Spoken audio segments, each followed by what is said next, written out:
Hi, everybody. We are going live here with ProCare Health and with my wonderful, beautiful friend, Rodolfo. And we're talking today about keys to transforming habits. So I just want to say hi, giving everybody a minute to kind of come on and chat with us. It looks like Enid's here. Hi, Enid and Christine. And on Facebook, anybody joining, make sure and say hi as well. We'd love to hear from you. And for a little bit about those who are just new to our platform, we've been doing these weekly live events for about 2 years now, and they're really near and dear to my heart. We've kind of talked, our ProCare team has talked about, do we continue? We just decided just to kind of continue on and keep doing these because we feel like it's a way to support our community, support all of you out there, and to keep you engaged in all the activities that help make you successful after weight loss surgery. Weight loss surgery is a big thing to undergo. And so it's just a part of our way of just being part of that. And today we're welcoming Rodolfo. Rodolfo and I met, I think it was back in Ohio about a year ago About a year ago. Yes. And so he's a wellness coach and recently just moved to the US. He's from Chile. And I'm going to let you kind of tell us a little bit about you, because I know some of these people who are joining us likely have met you before, because you've kind of become a little staple to our little bariatric community here at ProCare and have been helping me with these lives now for a good time, You've done a lot of events with us, and we got some more coming up too. So with that, I'm just going to kind of turn the stage over to you for here a moment. Yes, totally. So my name is Rodolfo Alvarez. I'm a wellness coach. As Brenda said, I'm from Chile. I moved to Florida in July of this year. So right now I'm living in the US. And the work that I do is related to helping individuals to create a healthy mindset and adding a mindset that is aligned with the goals that they would like to achieve. Okay, so actually, I started doing this work in Chile the year 2015. My country had and has critical overweight rates. And with a group of entrepreneurs, we decided to start with a program called Balance, which provided emotional and mental tools to help people to create a balanced relationship with food. We knew that the weight loss was a problem that had to be addressed with different approaches, not just the diet, not just, for example, working out, etc. We need to find different sources of help. And we were focusing on helping for the mental and emotional part. And with time, my programs started changing, and I started tackling different wellness topics, such as sexual well being, anxiety management, stress management. I have worked with organizations, individuals, and right now, since the beginning of this year, 2022, I've been an expert in variation. And I'm supporting patients of the bariatric community in this transformation process. So that's what I mainly or basically do. Oh, thank you. And I want to also say, welcome if any of you are from our Berry Nation crew. We do broadcast these within that event as well. They're those people that are from the Berry Nation community. Please say hi. We also have several facilities. Yeah. Several hospital facilities that have been very engaged in allowing us to be part of their communities too. So let us know like where you're from, where you learned about ProCare, where you learned about me or Rodolfo, about these events, because it always helps us to kind of know who we're talking to and that type of thing. So if you're joining us, whether you're on Facebook or whether you're on our Crowdcast channel, please say hi. Let us know, let us know a little bit about you, where you heard about us, if you're pre-op, if you're post-op, and all of that.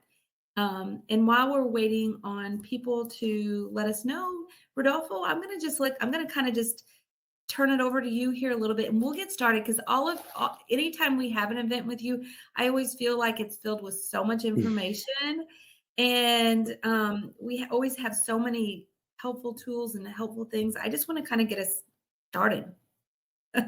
Okay, yes, that's totally fine. Give me 1 second, please. And I'm going to be muting myself on and off because I want to make sure that people can hear you really well. So you'll hear me mute and unmute periodically. So that's my picture of my before and after. So today we will talk about a topic what I love, which is habits. Okay, we are going to talk about what are habits and the different techniques that exist to transform our habits. So when I always begin this class, I explained the difference between a habit and an action. Okay, so an habit is an action that we perform, and when we're doing this action, we're doing it with a low level of awareness. Okay, what do I mean with this? For example, let's say that I go to the grocery store and I'm picking the things that I would like to take for the week, for the month, etc. And then there are some products that I just pick automatically and I put in my cart. Okay, in that case, if I'm doing or performing the process automatically without thinking, without going through a decision making process, we will say that that action is a habit. If I stop in a specific aisle of the supermarket, I choose a product, I compare the product with other products, I check the price, and I make an evaluation before putting that product in my cart, in that case, that's not a habit. Okay. And what is interesting about habits that almost 40% of the actions that we perform every day are habits. We are not aware of them. Okay. And why this is interesting? Because sometimes we're doing some actions that are affecting our well-being in a negative way, are maybe harming us. Maybe I have some habits related to checking social media constantly and I'm very stressed out. Maybe I have some habits related to not listening other people and reacting and responding immediately, right? And being involved in conflicts. Maybe I have the habit of eating when I'm not hungry, etc. Maybe I don't drink enough water, etc. So we can have habits that are not powerful, that it would be powerful to remove. And then maybe we have some habits that are helping us today, and we will have to keep that and maybe encourage the creation of new habits. So today in this class, I will give you some tools that will help you to add new habits if you want, remove some habits and transform some habits that you currently have, and understand how habits work. Okay? But what I need you to understand is that lots of the actions that we do every day are habits and we do them unconsciously. Maybe you logged on to this class, you're here paying attention to us, listening to us, and you didn't even know all the actions that you followed in order to get here. Maybe you went to your calendar, clicked the link, you are here, etc. But maybe you do those actions automatically and you don't think, right? So those actions are habits. I would like to know if you are following me and if I'm being clear with what I'm explaining. Rodolfo, I am. I'm thinking too, and also kind of see if anybody else is out here wants to comment. But recently, I took a trip to I don't know. I've been traveling quite a bit, but I took a trip, and the place that I normally park, it's called Easy Park, but I'm relating to this in this way. So I always go to the same place. I have to drive about 2 hours to the airport, park, and then, get to the airport. And what I found was recently I changed the place that I usually park at. And I felt really uncomfortable about it. Like I was nervous and it wasn't that big of a deal. It was only a little further away. But it made me realize how much a habit that had become because I traveled a lot over the last few years. And just even one little thing, I was like, oh wow, that's kind of weird. But now I've parked there again a couple times and I feel very comfortable. Like it's not uncomfortable at all. So I think what I'm kind of bringing up the reason that I'm saying this is because sometimes I think when we readjust our schedule and we try something new, it can be super kind of like uncomfortable at first, but then you do it a few times and then you're like, oh, that's not hard at all. So I know you'll probably be talking a little bit more about that, but I just kind of wanted to add that because I feel like what you're saying is so true. You know, you go to the grocery store and you're so used to putting the same things in the cart, or you get up in the morning and you haven't been exercising or having that physical activity in your day. And then you try introducing it and you're uncomfortable. Like you're just like, oh, I don't want to get out. I'm not motivated. Like all those little thoughts that come up when you're trying something new. So I'm glad that you're sharing those examples because I feel that we are so used to our habits that sometimes we don't distinguish them, right? So, for example, in the case of a person that is going through a bariatric journey, like you need to have some habits related to, for example, drinking a specific amount of water at a specific time, right? If someone wants to create a healthy and a balanced relationship with food, we should have, or the desirable habit to have, is to check in with ourselves before eating and understand why we're going to eat something. Are we hungry? Aren't we hungry? And sometimes we have habits that are not powerful, such as, for example, every time that I'm experiencing stress, I turn to food, right? Or maybe every day when I wake up, I check social media and I do that instantaneously. Like I wake up, open my eyes, and I check social media. And that's a habit too. And maybe I'm not aware of that habit, and that's triggering high levels of stress in the morning. So my invitation for our audience is to start checking your day and the different actions that you perform. Maybe you're used to go to the restroom at specific times. Maybe at specific times you eat. Maybe there's a moment, for example, in which like you start getting tired and you feel that you need to go to bed and sleep. Those are habits too. And the more aware we are of our habits, then the more likely we are to be able to transform them. So the beginning of it is to understand that our habits are everywhere. they are with us all day, and we need to start being aware and conscious of them. Yes. And I will share my screen again. Let's go back to the presentation. So I was just going to say too, Rodolfo, like maybe you'll be getting into this, but like how would you say, what's the best way to become aware? Or maybe that's going to be part of your presentation, like aware of that something has become a habit.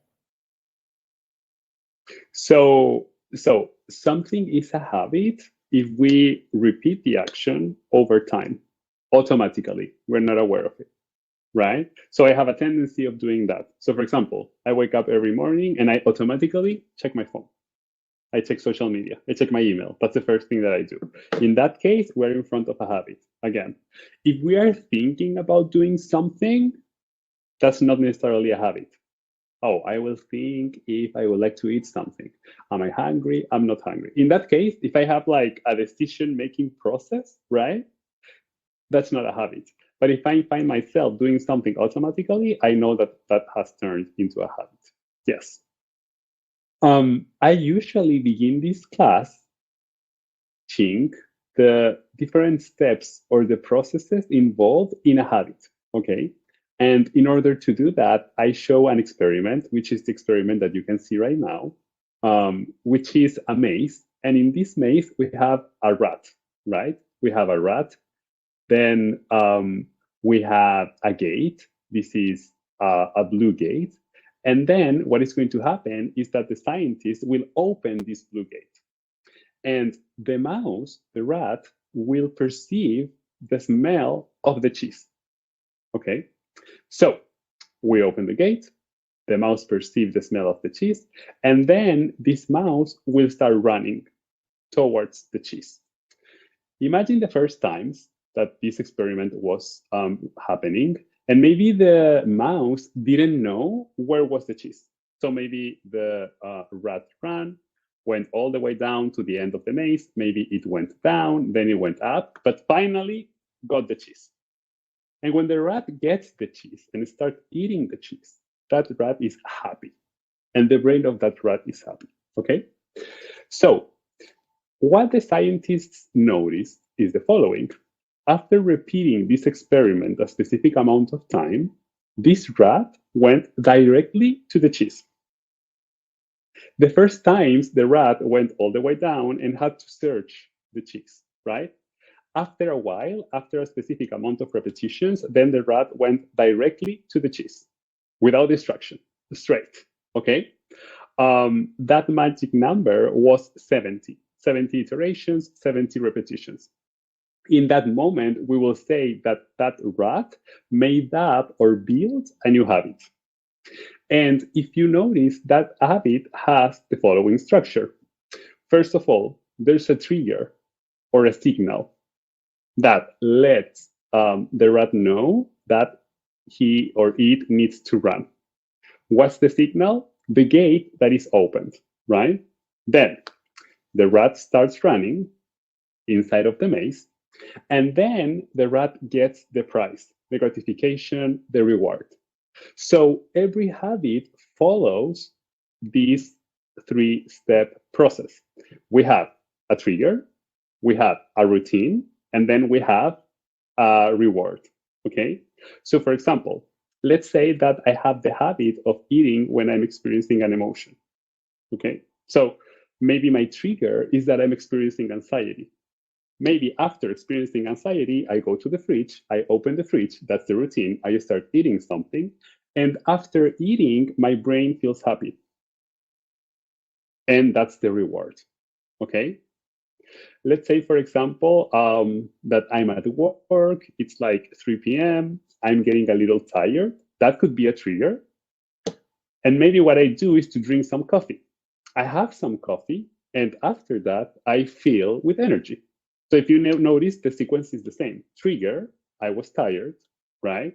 Then as I was tired, I had a coffee, that's the routine. And then the reward is that I feel full of energy, okay? For example, I receive a message. I notice that there's a notification in my phone. That could be a trigger. Maybe I'm curious to know what's happening. So what I do is check my social media, check the apps, and then after checking, I feel that everything is fine and I'm experiencing relief. Okay, so that would be the reward. So every habit follows the same structure. Okay, every habit follows the same structure.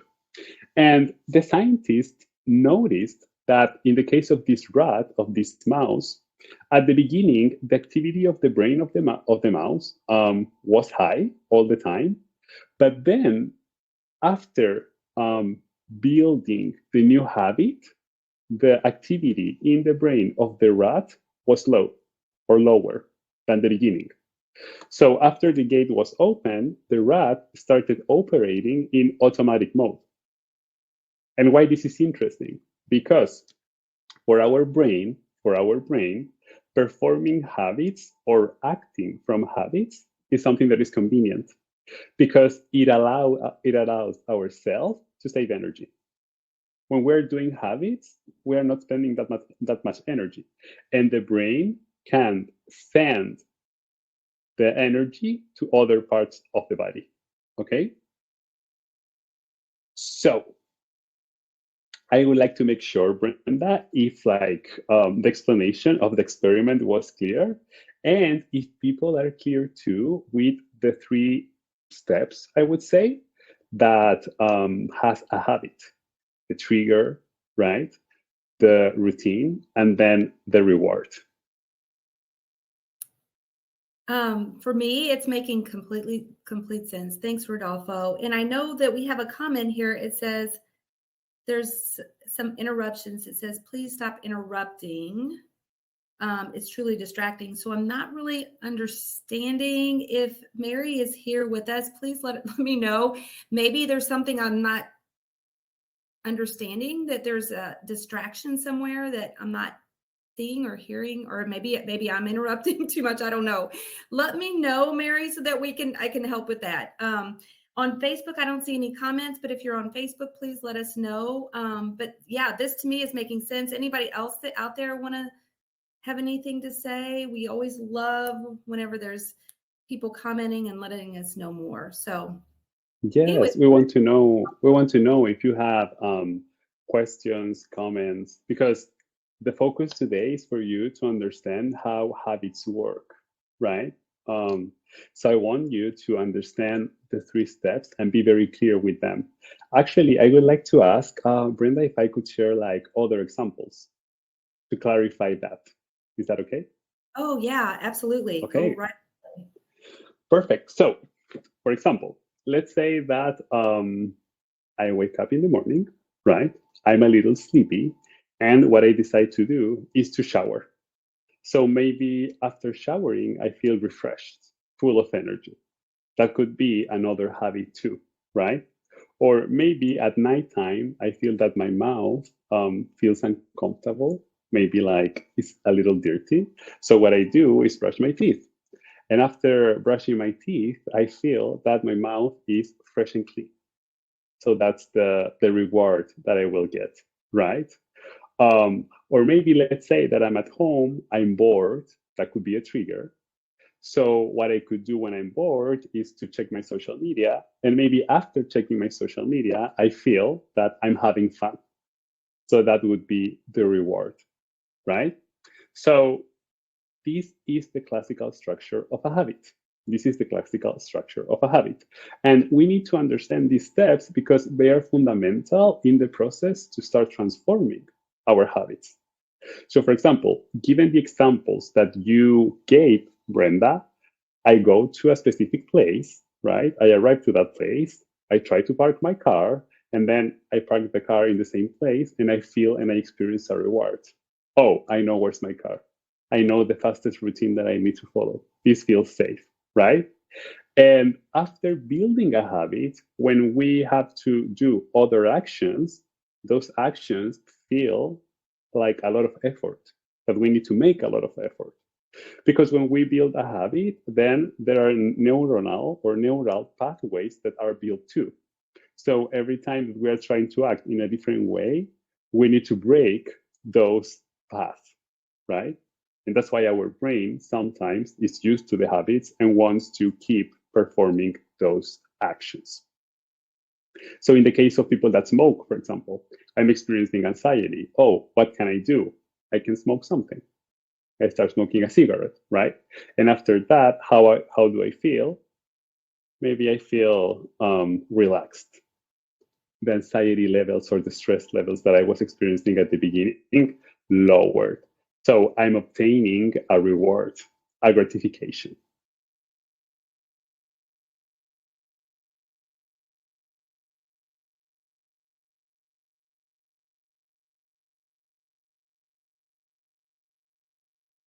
So that's in terms of the structure of every habit, every habit.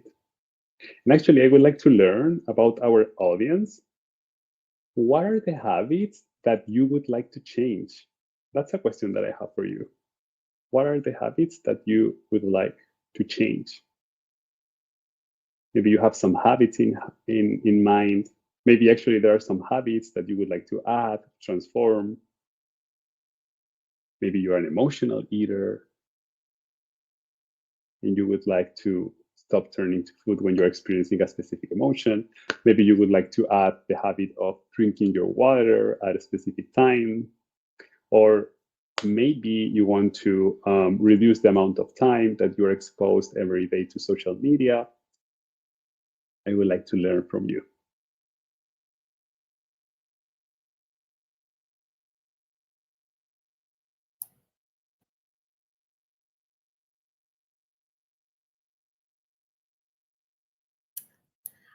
I'm not quite seeing anything quite yet. Anybody putting anything, but maybe would you say would there be certain areas? Maybe. Oh wait, I see. Cindy says I'm definitely emotional eating when I feel stressed. I found myself reaching for snacks. Mhm, mhm. Okay, so that would be a habit, like in the case of Cindy, important to transform. So in that case, Cindy, the beginning of the journey is to be aware of your habits, right? So for example, in this case, if you eat when you feel that you are stressed, then when do you experience that emotion? What are the triggers? And maybe your answer could be, oh, at work at a specific time, or maybe when I arrive home, maybe when I have to deal with the chores or different tasks at home, etc. But the first step is to be aware of this sequence, right? Trigger, routine, reward. And when that sequence is activated, Robin is sharing, I would like to stop scrolling and go to bed at an early time. Excellent. So, Robin, when do you start scrolling? What makes you scroll? Because at the end, there's a trigger. And maybe you're experiencing, for example, boredom. Maybe you're tired, right? What's the trigger? Because at the end, social media or the phone is providing you an experience, it's giving you a reward.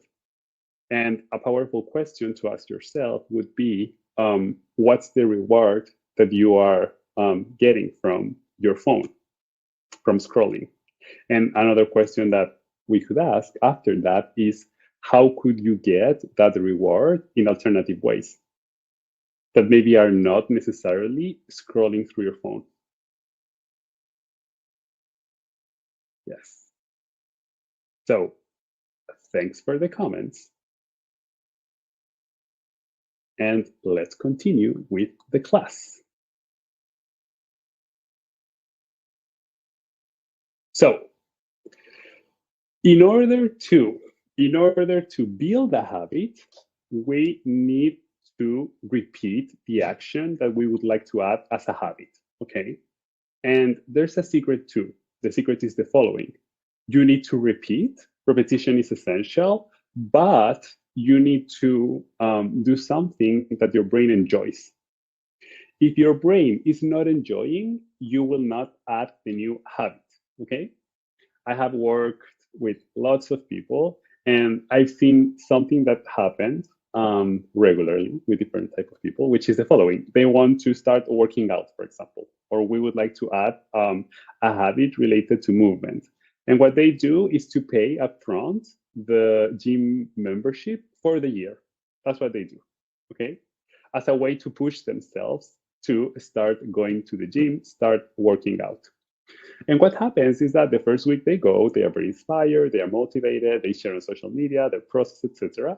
But then week 2, they're not as inspired. And then week three, they don't want to go anymore. Okay? So if your brain is not enjoying the process, you will not add the new habit. So your brain needs to enjoy. And underneath of a habit, there's a craving. There's a craving. So before adding any habit, we need to understand what's the craving that we have. So for example, in the case of emotional eating, the trigger could be an emotion. What I do is to eat. That's the routine. And then the reward is to experience a sense of relief. So the craving that I'm having when I'm experiencing this uncomfortable emotion maybe is to feel better and maybe disconnect from the emotion that I'm experiencing. That's what I'm craving. In the case of the phone, for example, maybe I'm at home and I'm bored and I start checking my phone and then I feel that I'm having fun, or maybe I'm not having fun, but I'm not as bored as I was. So that's the craving, right? If I try to add a habit and I don't enjoy the experience, that's not going to work. That will not work. So if you want to start working out and you really experience pain when you work out and you dislike working out, that's not the way. But this is why, for example, diets are not sustainable in the long run. When we are following a diet, we are sometimes depriving ourselves and we are not giving ourselves what we need. And in the long run, our brain experiences pain when we follow a diet. So that's why following or living in a diet is not sustainable forever. We need to find alternatives that allows us to experience pleasure too, because we want to experience pleasure. And all of our behaviors are related to seeking pleasure or avoiding pain. If you attended this class today, for example, it's because you thought that here there was going to be something powerful for you. You were going to learn something, which is a way of experiencing pleasure, right? So if you want to add a new habit, then you need to start thinking, what are the rewards that I will get? And for example, in the case of movement, which is a habit that I've seen a lot of bariatric patients struggling with at the moment of adding that habit. What I think that could work is to find ways to enjoy the experience. What do I mean with this? For example, if I'm going to a walk, I will go for a walk with my family. Or maybe I will download the Peloton app and we will spin together with friends. But if you notice, what I'm doing is to add pleasure to experience that maybe I'm not enjoying. That's what I'm doing. And then for my brain, oh, the brain knows that it will get a reward. And then there's a tendency to start repeating the experience. Am I being clear? I would like to know.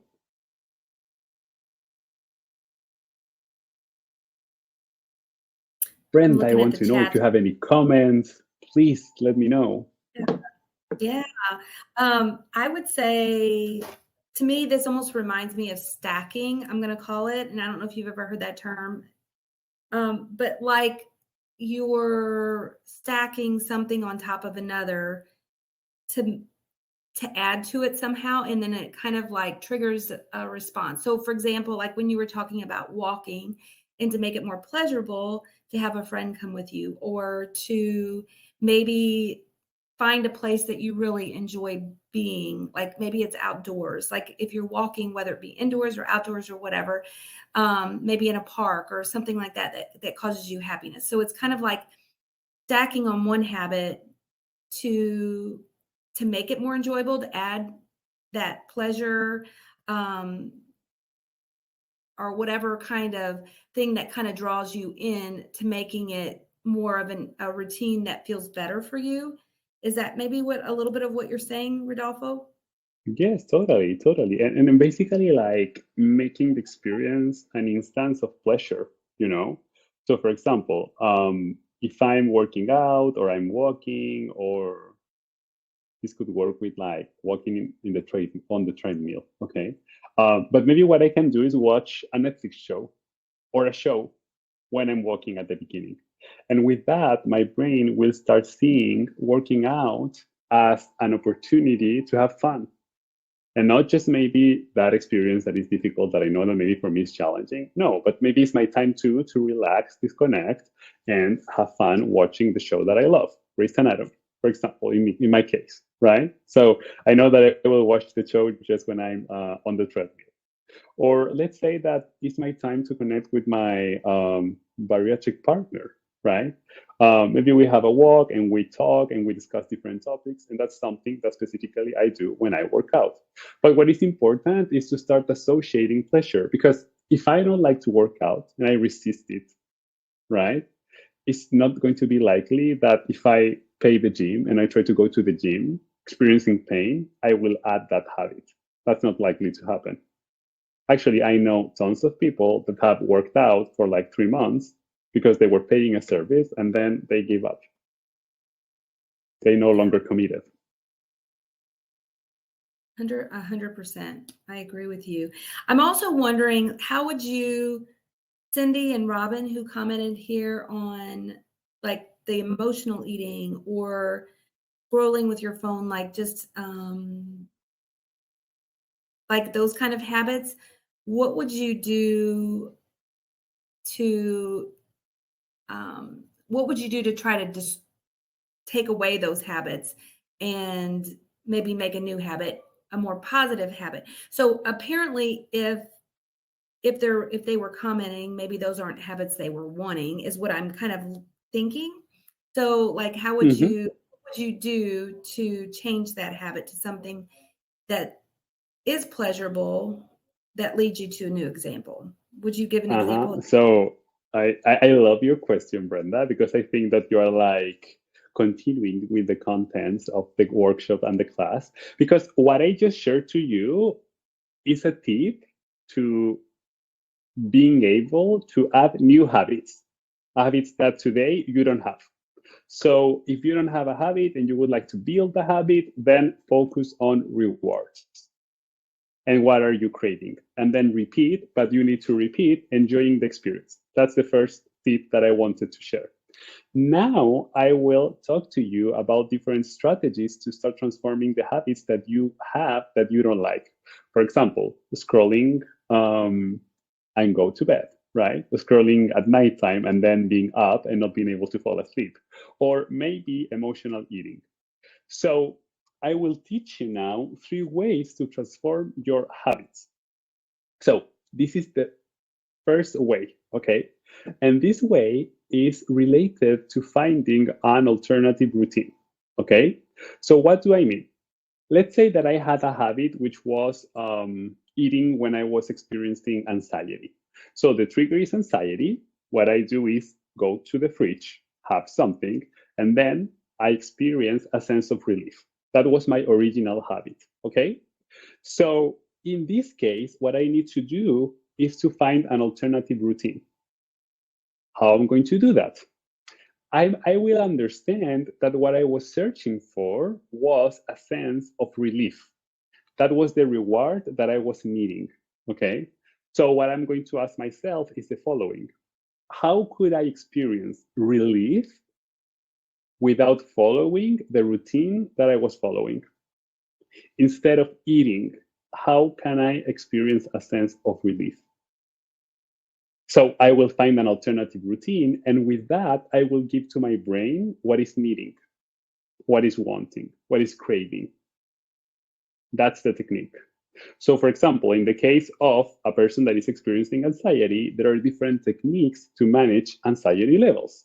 One of the techniques could be practicing breathing relaxation techniques. Okay. I have one which is my favorite, which is one that I called the 2-1, which is breathing like this. But that's one of the techniques. Okay.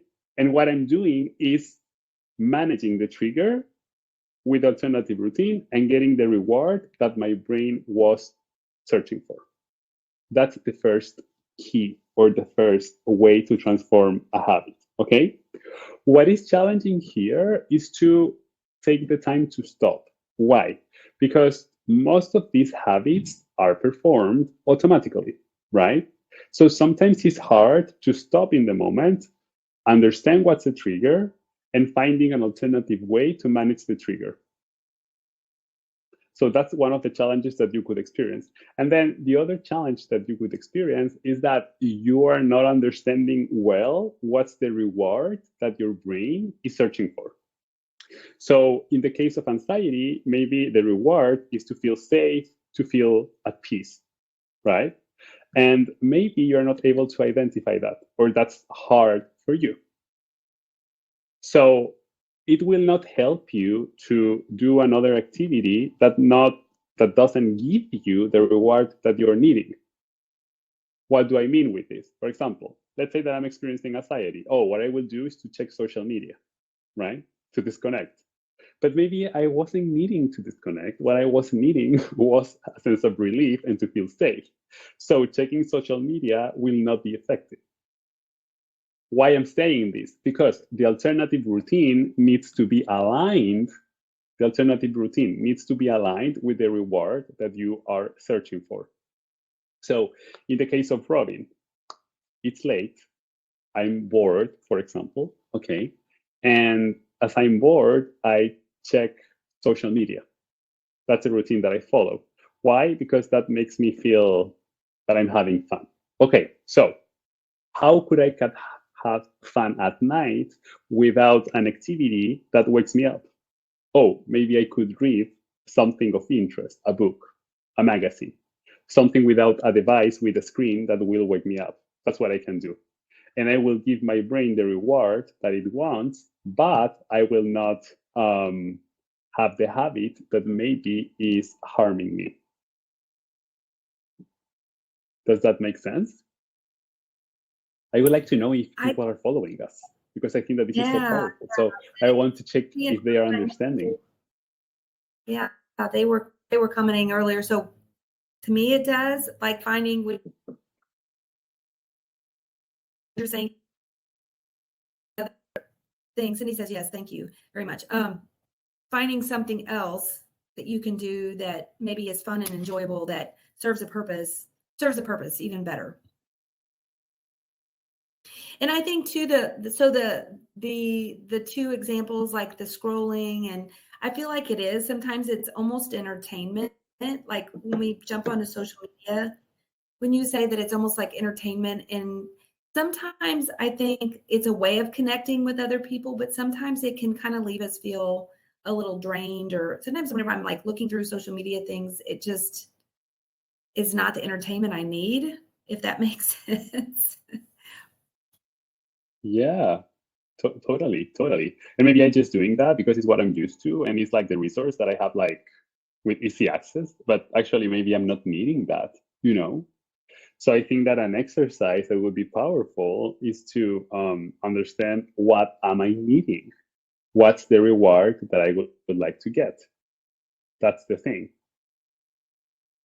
And if you are detecting that there's a trigger that you're not able to manage, then asking for support. For example, I have worked with clients that turn to food in terms of emotional eating when they are experiencing a sense of loneliness. So they feel that they are alone, and then they turn to food, right?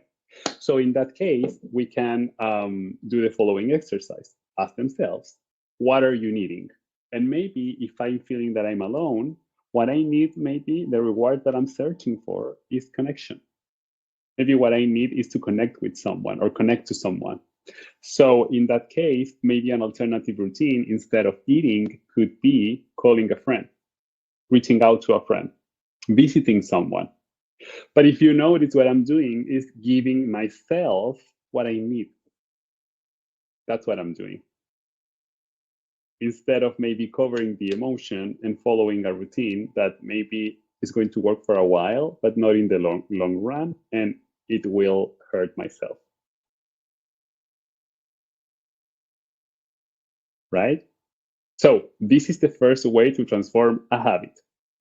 Find an alternative routine. I would like to go through the second way to transform a habit, which is the following. Avoid the triggers. Avoid the triggers. So I will be very honest with you, and I've been working in removing a habit, which is the habit of checking my social media and my phone while I'm working. Okay, I'm an entrepreneur, and I interact with people through social media. I have to post some content, etc. And for me, it's very tempting to be checking my phone constantly. Okay, so this week I've been intentionally working on focus and increasing my capacity to focus. And what I've been doing is to putting my phone away. So I define specific tasks that I want to complete in a specific amount of time. For example, this hour I'll be in this workshop, right? And I know that, and I put the phone away.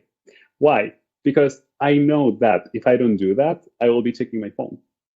And if I start checking the phone, I will find something that will catch my attention, and I will spend, like, instead of 1 minute, which was the time that I was supposed to invest, I will spend like 15 minutes, and I will not move forward with the projects that I have. So what I think that helps a lot is to know ourselves, right? And avoid the triggers. Avoid the triggers. If I know, for example, that if I have chocolates at home, I will go at nighttime and eat those chocolates, it's better to get rid of those chocolates. If I know that at nighttime I will have a tendency to check my social media and check my phone, then I will put my phone away in the kitchen. That's what I will do. But I will avoid the triggers, and I will disconnect from the triggers. That's the mission. Okay, that's the second way. And then we have a third way to transform our habits, which is the following. Sometimes we are not aware of the impact of our actions. Okay. So I remember that for me, in my personal growing process of creating a healthy and balanced relationship with food, I watched a documentary, which name is Fed Up. Okay. And Fed Up explains the impact of sugar in our bodies. Okay. the impact that it has. And not just the impact in the body, it explains too the relationship between like the sugar market and other types of organizations, etc. And I remember that after watching that documentary, eating sugar wasn't the same. I couldn't do it like the same way because I was thinking about the industry and how they wanted to create in me an addiction, and I was thinking about like the impact that sugar would have in my body, etc. So what we're doing in that case is like having a negative conditioning and removing the gratification that the rewards gives to us. That's what we are doing. But that's the third way to transform a habit. So if something gives you pleasure, then find ways to start being aware of the negative impact that action will have on you. I promise that if you start watching about, for example, the impact on the brain of the use of social media and the phone, like it's likely that you will start reducing the amount of time that you're exposed to your phone. I promise. That helps a lot. That's the third way to transform a habit. So I would like to make a little summary. First way, find an alternative routine. So I know that there's a reward that I'm seeking. The question is, how can I get that reward or that gratification?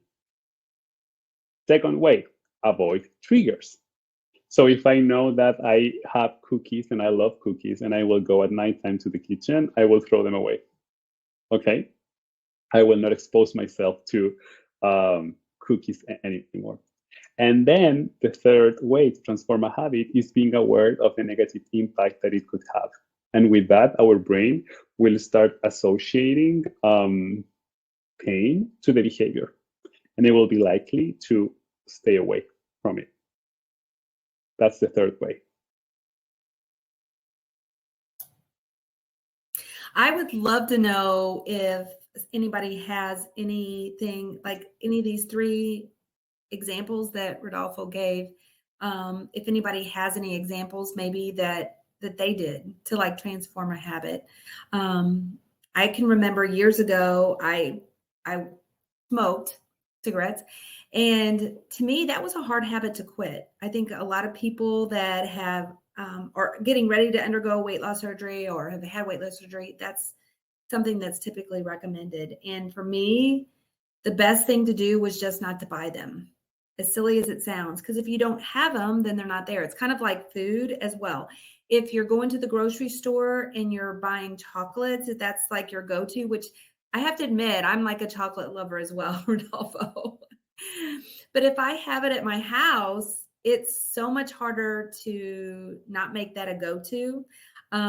So like just buying something or just having it in our atmosphere. And I know they've done studies before showing that whatever is like things that you can really see in your environment are things that are your go-to. For example, like they did a study with kids at school, and like the foods that were presented closer to them on the food buffet were a lot of times were the go-to. Or like at your home, for example, like you have a fruit basket sitting out, you know, that may be more of a go-to rather than being in your refrigerator. So like the things that you actually see, being whether food, that's like pantries, like you were talking about, like if something's a really hard thing for you to avoid and you're wanting to avoid it, not putting it like in a place where you're going to be seeing it all the time. If you know that you will go to your room and start watching Netflix and you will like watch Netflix all night long, put the TV away in other room. Yes. Right? If you're experiencing insomnia because you start watching shows and you can't like fall asleep, put the TV away. Put your phone away. That's the best thing to do, actually. Your example that you just gave is incredible, because I know a few years back I had heard that about like the things in your bedroom can make a difference with your sleep and with just overall feeling. 100%. Yeah. And my husband did not like it at all because he loved watching TV in our room. I took the TV out of our room. I took our computer out of our room. Any electronics, anything extra, I took completely out of our room. And it was almost like it just changed the whole vibe. Everything was like so quiet and so peaceful. And I've never put it back in there. I've never put I try to keep as much as possible. electronics or TV or any of that out. And it made such a difference. It looks like there's a comment from Tamia. She said, yeah, me, I just don't buy them at all and make sure that I don't have them in my house. That way I'm not tempted.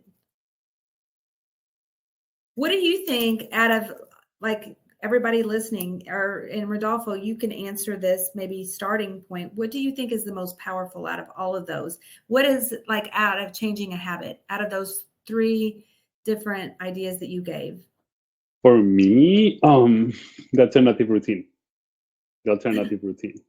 Like choosing an alternative routine. And if you're listening to us or if you're watching us and you are experiencing emotional eating or emotional hunger, I think that that's the most powerful way. Yes. Because, for example, in the case of emotional eating, we're experiencing an emotion, right? And then what we're doing is try to disconnect from that emotion through food. That's what we're doing. And the question that I think that would be powerful to ask ourselves in those moments is the following. If I'm experiencing anxiety, what do I need? Oh, I need to feel safe. I need to have a sense of security. Okay, how can I get that experience? If I'm bored, oh, okay, I'm bored. What do I need? Oh, I need to have fun. Okay, how can I get that experience? I feel that I'm alone, right? What do I need? Oh, maybe I need to get together with friends. I need to connect to other people. So if you do that, then what you will be doing is to adding pleasure to your life, which makes it sustainable in the long run. Remember, the brain doesn't want to experience pain. If you experience pleasure, then this is going to be sustainable.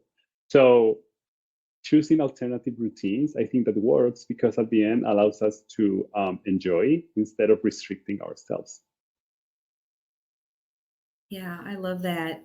That makes sense to me. I Yeah, think the I think it's like I think I've used all of those that you've said, and I feel like maybe it's different depending on what habit you're trying to change. And I feel like awareness is probably like one of the very biggest steps, like just even becoming aware of what you're being more intentional, like looking at your lifestyle and what things that you are working well for you. There's habits that may work really well for you, like getting up and first thing drinking water, for example. Maybe that's a good, so there's habits that are things that you may want to continue, but there may be things. I think the awareness part is one of the biggest things, just like looking at your lifestyle and kind of drilling down, okay, what things do I want to continue? What things do I want to make different? totally, totally. So, Brenda, I think that as always, we're almost on time. So So I would like to ask if there are questions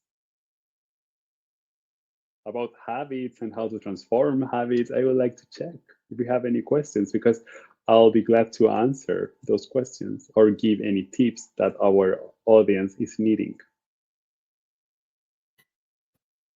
okay, it looks like Tamia says, what about if your coping mechanism is not eating at all? I know that's a bad choice as well. So what can we do? Hmm. So in that case, the coping. So okay, so if your coping mechanism is not eating at all, right? We are talking maybe about of an eating disorder. And my first piece of advice that I can give is to ask for help and support from an expert. Okay, that's the first thing. But then the other thing is that if not eating is a coping mechanism, then the question in that case would be what could be an alternative coping mechanism to manage the emotion? Because we're using not eating as a way to disconnect from an experience. So the question would be, how could I manage the emotion in alternative ways? And I think that, for example, if the emotion is anxiety, then what you could do is practice the relaxation techniques that could be powerful. But Tamla, in that case, we'll have to understand better what is the emotion that the person is trying to cover. Because for every emotion, the alternative routine will be different. And Cindy made a comment, which was, it took me a long time to recognize what was triggers for me. Now I'm working on removing those triggers. Excellent. And then in life, you will face triggers that you can't eliminate. In that case, try to check alternative routines that will work. Yes, totally. Makes a lot of sense. That makes a lot of sense, she says. Sometimes I think it's about slowing down to go fast, like slowing down just and really like being really present and being able to like look at our lifestyles and look at what we're doing. So they all love this. So Rodolfo, let us know how they can, if somebody's interested in working with you or kind of maybe having, I know you do discovery calls, how someone might Yes. reach out to you and connect with you and work one-on-one. Do you work one-on-one with clients? Yes. So I would like to share, you will have to give me some time because I would like to share my Instagram account. Well, can I write it by the chat? Yeah, So absolutely. my my Okay. Instagram account is Rodolfo Alvarez X. So if you would like to keep in touch with me, get access to different contents that I'm sharing related to well-being, wellness, habits, managing stress and anxiety, emotional eating, etc., you can follow me on that Instagram account. I would love to be in touch. And then for the people that are interested in learning more about my work and would like to work with me and start the process to transform their habits, I have some slots opening for discovery sessions. Actually, I have 3 slots opening if you're interested in working with me. And what is a discovery session? We will detect the pattern that you have today that could be a limiting pattern, and I will guide you through a process to understand the roots of that pattern. So, for example, let's say that you are struggling today with emotional eating because you're experiencing anxiety, right? So, what we will do is go back in time and understand where is that anxiety coming from. And then I will give you tools to start removing that pattern and adding new habits. So I have some openings available. I just added the link to schedule a discovery session in the chat. So as I told you, Brenda, I have 3 slots available. If someone would be interested in working with me and learning more about my work, that's the best way to do it. So you can go ahead, please, and schedule your discovery session. And of course, I'll be glad to support you to remove and those blockages and transform your habits. Yeah. I just copy and pasted that over to Facebook too. So for those on our Facebook page that are watching there, that way they'll have them as well. And thank you, Rodolfo. As a closing thought, because we're right at time, I'm gonna just thank you. And I also want to just say, what would be your closing thought on this? My closing thoughts on habits. Mm-hmm. I think that first of all, start noticing the habits that you have or we have. That's like one of the first closing thoughts that I have because we're so used to keep doing, like in this busy and stressful life that we don't stop and we don't know what we're doing. So the first is like start understanding what are the habits that you have and then detect which one are powerful habits, which one are not powerful habits, and start transforming them with the techniques and the tools that I taught today. Yes. Okay, wonderful. And thank you so much. And I'm going to share also, we've been at the end of these events, been sharing just a little bit about ProCare, which is our sponsor. And I just want to say, so we've been doing like a little problem solution thing. So I'm going to be sharing my screen here for just a few moments. And I am going to click onto a photo here.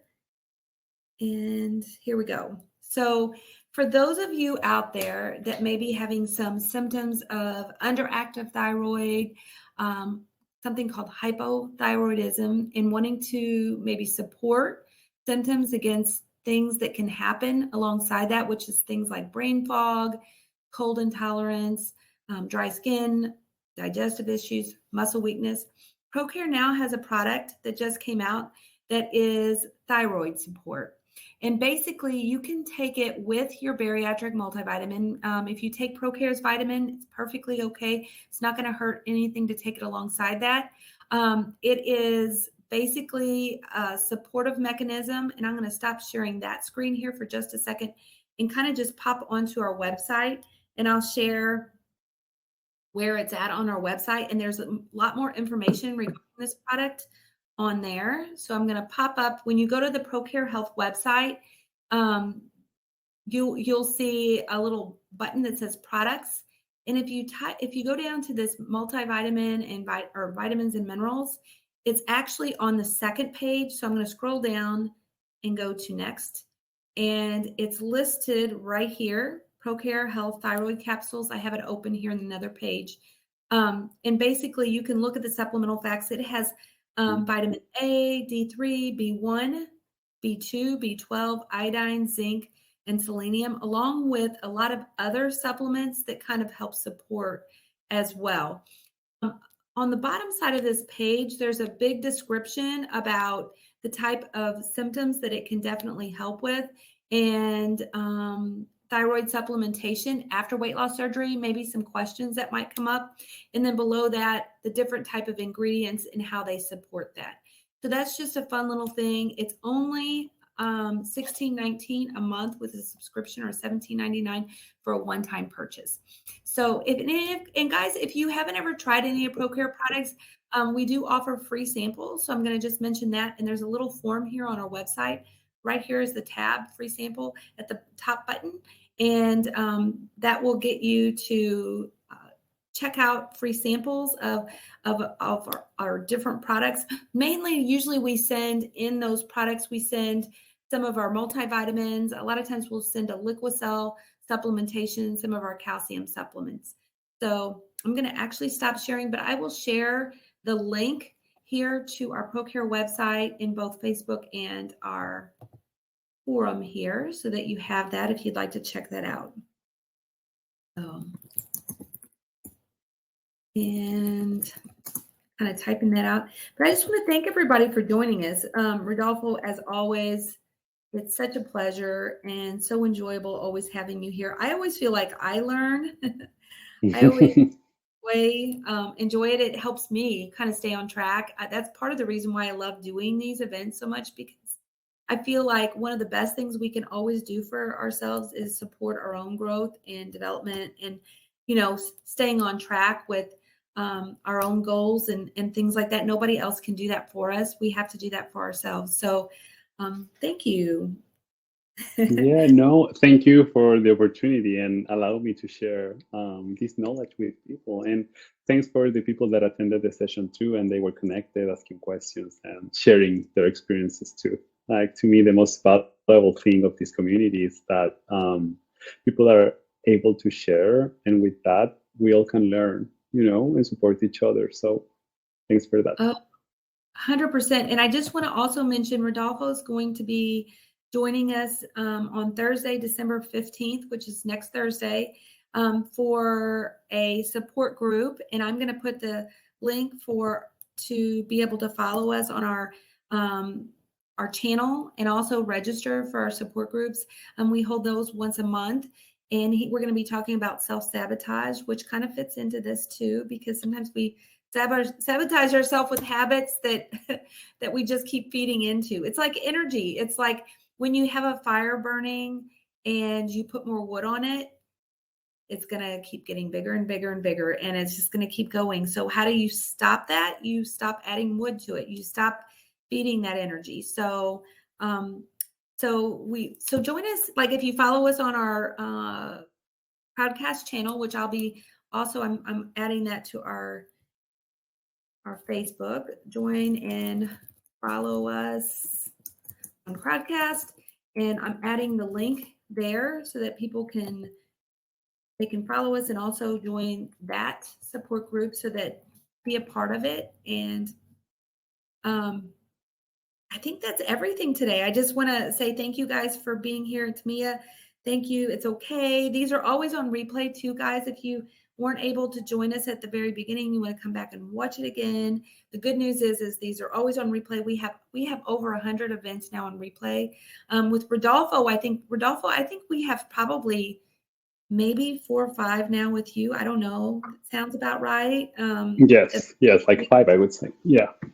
Yeah. So go back. You can always watch any of them. And as always, everybody have a wonderful, wonderful, wonderful rest of your day and week. And we'll be joining here again next week on Wednesday for our next event. We're going to be talking about pouch reset on that date. And then on Thursday is our event with Rodolfo next week, doing the self-sabotage. So everybody, I'm going to be ending our session, but thank you so much for staying with us and have a wonderful rest of your day.